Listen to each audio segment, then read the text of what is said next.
Alexander Nanda সাম্রাজ্য ও গঙ্গারিডিদের ভয় পেতেন কারণ তাদের বিশাল সেনাবাহিনী, বিশেষ করে প্রচুর সংখ্যক যুদ্ধ হাতির ভয় ছিল।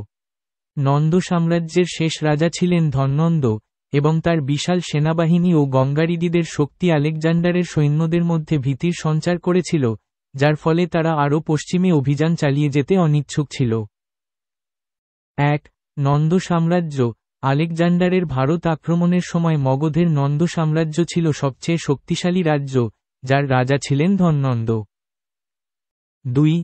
গঙ্গারিডি। মগধের পূর্বে, গঙ্গা নদীর কাছে, গঙ্গারিডিদের শক্তিশালী রাজ্য ছিল, যারা তাদের বিশাল যুদ্ধ হাতির জন্য পরিচিত ছিল।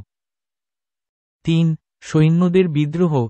আলেকজান্ডারের সৈন্যরা পূর্বদিকে যুদ্ধ হাতি সহ বিশাল সেনাবাহিনী সম্পর্কে শুনে যুদ্ধ চালিয়ে যেতে ভয় পেয়েছিল এবং ফিরে যাওয়ার দাবি করেছিল।